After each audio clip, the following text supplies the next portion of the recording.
Very well, 37 minutes past 8 in the morning. How are you doing? This is Smart 24 TV and you're watching SMB, Smart Means Business. And right about now, we're going to look at our topic of discussion. And this morning, we're going to tackle or discuss around fintech management, financial technology management. And this morning, joining me to discuss or dive into that deeply is Peter Kakoma, who is the CEO at Kanzu Code. A very good morning. Thank you for honoring our invitation this morning, Peter. You're very welcome. How is Kanzu Code? It's amazing. Okay. Yeah. So Peter Kakoma here actually has won, is among the two Ugandans who have won a top 50, who are actually shortlisted among the top 50 for Jack Ma's 1.5 million US dollars. Before we dive into that, if for the viewer to understand very well, because when we talk about financial inclusion of financial technology, Yes. very many people deal in different things. Yes. What happens around Kanzu Code? So maybe starting with financial technology in general, it's basically getting into the financial space, things that we typically use the traditional, what we used to use the traditional banking system for, where you're doing payments, where you have insurance, where you have loans, where you have savings. So those are things that we typically used to go to a bank to get those services from. So financial technology is where technology comes in to offer those financial services to us as individuals, where you have an application that can allow you to get credit, get a loan through an application, where you can get insurance through an application. So it's really applying technology to the financial services space. That's generally what financial technology is, and the buzzword today is fintech. It's the exciting term around that. So Kanzu Code in particular, in the financial technology space, we have a product that allows investment clubs and savings and credit cooperatives, which are SSONKOs, or village loan and savings associations, VSLAs. It allows them to digitize what they are doing. While a typical investment club will be using Excel to manage its finances, keep track of who has saved, who has a loan, and the same for SSONKOs, we have a financial tool that allows them to have a web, a mobile, and a USSD service that does all of that for them in a single comprehensive suite, and also grow their finances. Okay. We have got now to know what Kanzu Code deals in, and briefly around financial inclusion. We will surely be diving into deeply about that. But let us now kick it with you participating into the Jack Ma, that is the African Business Heroes. Yes. Like I said earlier, Peter Kakoma here with another director from Chap Chap, but now we're not with Chap Chap. We have Kanzu Code, actually among the top 50 shortlisted for Jack Ma's 1.5 million, and the two Ugandans techpreneurs, Emmanuel Emedoki, that I said earlier, have made it to African Business Heroes, eyeing a top prize of $1.5 million in a grant funding from the Chinese business magnet investor, that is Jack Ma, and also awarding them for the great work. Well done. Just to highlight for you, if we're talking about Jack Ma, maybe you may be spectacle, like what are you talking about Africa's business heroes? Africa Business Heroes actually Jack Ma Foundation that flagships the programs in Africa to support entrepreneurs. How does it feel to be shortlisted? Tuluvide Kuntobo, like how did you even start applying?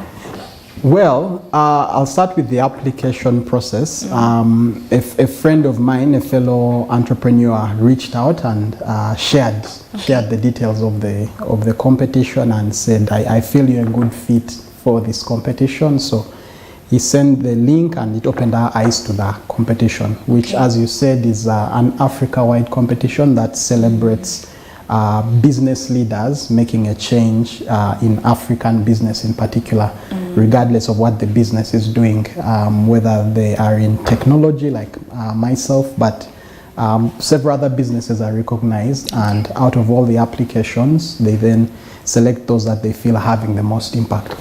So first, for me, it's a huge validation as an individual that, well, we're actually doing something. We are creating some value as a company, and that value is not only being recognized here for what we're doing, but it also says that across the entire continent, we actually You're now across the continent. Yes, we are across the continent. So it's huge validation that we're on the right track. We should keep going and double down our efforts in giving more value to what we are doing.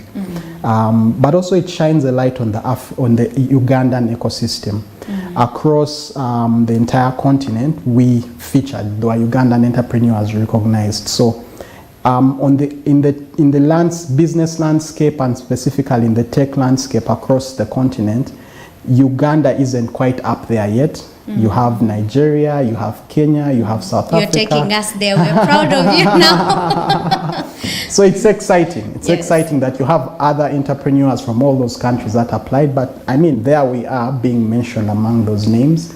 And it says for other Ugandan businesses that, you know, this is possible. It's possible to do your thing. It's possible to bootstrap, which is really, you didn't have external funding coming in to support what you're doing, that it's actually possible to do this from the grassroots, to bootstrap, to follow your passion, and actually bring something out that can be recognized at this level. So it's exciting on so many levels. I understand, and we continue to say congratulations. What do you think triggered your shortlisting? It is likely a number of factors, but going by the feedback we got from the judges, one of the things was around the particular area we are focusing on, because the space of digitizing finance for group savings is a really key one. It has the capacity to cause a really huge impact across the continent if we keep going down the right direction, because it means you're changing livelihoods, it means you're impacting families, it means you're impacting small and medium-sized businesses, which are really at the heartbeat of the African economy. Because just using Uganda alone, small and medium-sized businesses are 5 times more likely to borrow, to get credit from SACCOs and VSLs than they are from going to the conventional banking system. And going to the commercial banks. Exactly. So the sense I got was that they felt that work is really important, and they also felt that the value we've created and the traction we've had up till now validates us being at that level. Okay. Yeah. Like roughly giving us a picture, how has been your impact in terms of statistics? People you have reached out to, if you could shine a light on that. Thank you. So far we've been able to impact over 6,000 end users in the time that we've been doing this particular product. What is an end user in this particular case? You know, we are trying to dive into financial inclusion and technology. These are some of the terms. So let us get to know what's an end user in financial technology. So an end user would be if you are in a SACCO and that SACCO has 200 members, those are 200 end users. Okay, yes. The beneficiaries are end users. The beneficiaries are the end users. Okay. Yeah, in our particular case. Okay. Yeah, so those are the individuals we've been able to reach with the impact, with the work that we're doing currently. Yeah. Okay, and we are still actually on the Nobel Prize of 1.5 million US dollars, and we are still shouting out to him, and we still wish you the best when you're going into facing the judges. And just to let you know, actually, this is an inspiration movement for African entrepreneurs, and it's going to be for 10-year period, and the program will recognize 100. It recognizes 100 African entrepreneurs and providing grant funding, but in different period of time. So for this particular one, 2021, 50 members have been shortlisted, and Uganda is lucky. We have got 2 of them, and Peter Kakoma here is among the shortlisted people that are going to win, and we want him to win, and surely you're going to bring it home. Let's continue moving forward on what you're looking out for in this particular competition. What do you look out for as Peter Kakoma, as Kanzu Code as well? So more than the prize money, which would be a cherry on top. One, we are now at it's brought us to the forefront in the sense that there's a lot of marketing this has opened up for us, because now a light is being shone, one on yes, me as an individual, but us as a company, but as I said also, the ecosystem, it's saying that there are actually businesses in Uganda that are bankable, so to speak, that are ready to be financed to get to the next level. So I'm looking forward to making key partnerships. So you have a cohort of 50 other businesses across the continent that have been recognized, and I'm very excited at all the interactions that are going on with all the other business leaders across the continent. Yeah, it means you have partnerships in Nigeria, it means you have partnerships in South Africa, you have partnerships at all aspects, all sides of the continent, from people who've already gone through certain criteria and have made certain traction and impact. That's one aspect. The other aspect is around the feedback we're getting through this process, because you go and present, you pitch before judges, and you do have very constructive feedback. They give you feedback on your marketing, on your finances, they give you feedback on even your pitching. They give you feedback on other aspects you should consider. Yes, you're having impact here and you're doing this and the other, but you could possibly consider doing A, B, C, D, because the judges you're pitching to are subject matter experts in what you're talking about. From every field? From every field. Okay. From every single field. So we have people in renewable energy, we have businesses in renewable energy, there are businesses there in cosmetics, there are businesses in fashion, so it's a very cross-cutting set of businesses. You have businesses in education. So it's exciting that you're now stepping out of your bubble of Ugandan tech ecosystem, and you're now exploring first other businesses, but also other businesses across the continent that are equally passionate about bringing a change across the continent. So yeah, it's the marketing, the partnerships, and the growth opportunity in terms of the training and feedback you're getting through the process. Very well. And actually, you're going to be competing against each other and finalists from 16 countries. Yes. And choosing in around 12,000 entries. Yes. And congratulations again. Like, I cannot stop. I'm so proud of you. Thank you. Thank you. Okay. Thank you now, so much. how do you find Uganda as a country in this competition? Because I've come to learn also Nigeria is having so many shortlisted members. Yeah. It has got around six, between 6 and 8. I've come to learn about that. Yes. And in Uganda, it's so challenging. Like, we just have 2. Yeah. How can we bridge that gap in fintech? Yeah, I feel that at least in terms of policy, there seem to be some things that we seem to be doing in the right direction. In terms of when the budget is read, the allocation towards IT and youth entrepreneurship programs, those figures are increasing on paper. Okay. What I'm not yet certain about is whether there is tangible, measurable impact of those figures on paper into actually going into businesses that are actually directly causing impact. So I would say the first thing is financing, because it's one of the biggest causes of business failures in our ecosystem.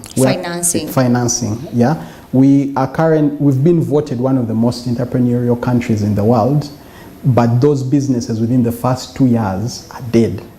And surveys over and over have shown that access to financing is one of the challenges there. So on paper, the programs look good, but what kind of financing are we talking about here? Financing also has got some, categories. There's financing that keeps you sustainable, ongoing your business, or financing that for giving out, like as funds. So which funding this time has got impact? That's a good question. So many of the businesses struggle from financing when some of them have figured out a working model, something that's working, but they now need to scale. They need to be able to take what is working at a very small scale and be able to scale it to grow that. And that level, growth, the term is growth sucks cash. Growth requires cash, basically. Growth requires cash. Yes, growth actually does require quite a bit of financing. Indeed, I agree, I think. The other aspect that we need a lot of hand-holding in, and again, even in this, there are a number of programs, but I'm not very confident about how well they're actually translating into changing the statistic, is training around the business fundamentals.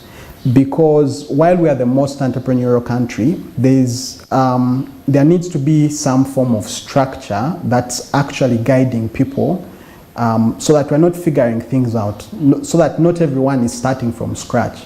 We don't have many homegrown businesses that have gone past generation 1 into generation 2. So there are certain things around business fundamentals which we need to be trained in, so that we are thinking more than as techpreneurs. Yes, especially as tech entrepreneurs, because ours is a space that has limitless possibilities. While if you're selling in a shop in Chikubo, you have a certain category of people that can reach you, and that will be your market, your addressable market. When you're selling a product online as a tech entrepreneur, by and large, you have, your possibilities are quite endless in the sense, because depending on how you position it, you can be reaching a market even bigger than the Ugandan ecosystem.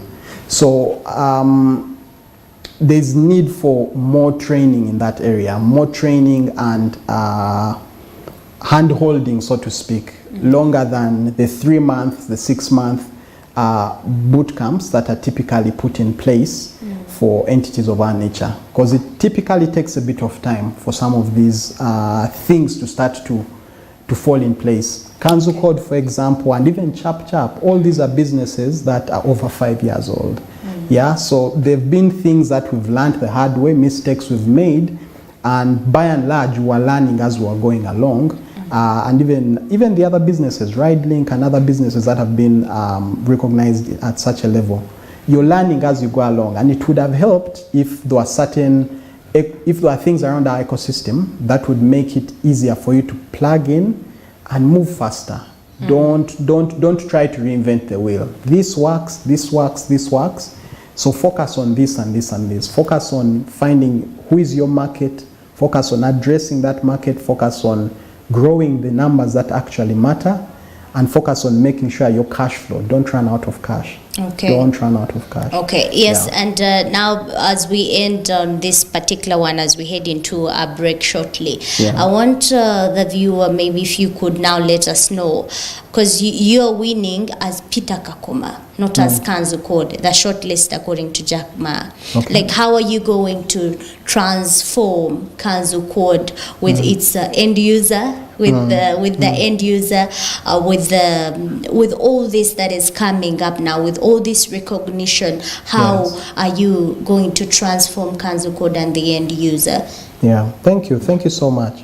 So that is a really good question, and the thing for me as an individual, and at the heart of the competition, actually at the heart of the African Business Heroes, while it's shining the light on the entrepreneur, on the forerunner, the founder of the business, it's with the knowledge that every business entrepreneur, especially in an ecosystem like this where you're trying to figure things out, at the heart of what they're doing, what beats for their heart is, this business needs to work, this business needs to grow. So that's really at the heart of the competition.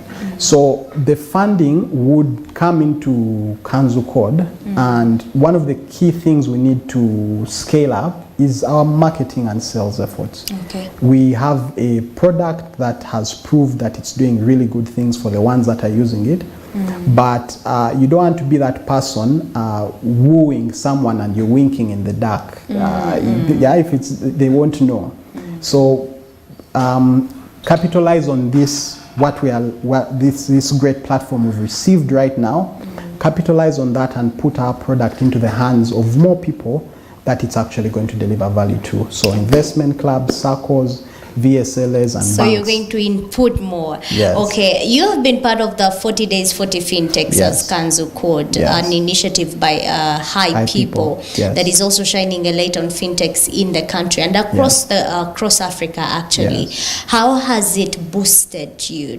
Did it anywhere play any role regarding this competition that you're heading out to? So one of the pivotal roles that I feel the 40 Days 40 Fintechs did, especially since it ran fast last year, was it showcased these are Ugandan businesses and this is what they are doing around financial technology. It made it simple to know that as a consumer, I'm in lockdown, I have this fintech that is doing this payment solution. I have this one that's lowering the cost of making purchases. I have this one that's making it possible for me to do remittances. So it's one of those really great initiatives in our ecosystem that makes it possible for someone out there to know what is happening in the Ugandan tech ecosystem. For us in particular, it elevated the work that we're doing because it brought us to a wider audience. Also, we took part in a hackathon. A hackathon really is a competition for a certain period of time where you have to build a tech product. We took part in a hackathon. The Women in Fintech Yes, hackathon. Women in Fintech hackathon organized still by High People, and we emerged winners of that, and that allowed us also now to build another product. Okay. So it elevated our status. So that might not necessarily have had a direct one-to-one impact, at least as you can see it from this point. But the way an elevated status works is you can't really put a finger to because of this. I understand. But it still gives you more opportunities. It did. Very well. Yeah. And exactly, we're going to take a break right now, but when we return, like he's saying, it gave them they started way back over 5 years now and still reaping out more. We're going to look out for you as a startup and how you can deeply manage your fintech or financial entity, and also how you can also win and become recognized. We take a break, we do return.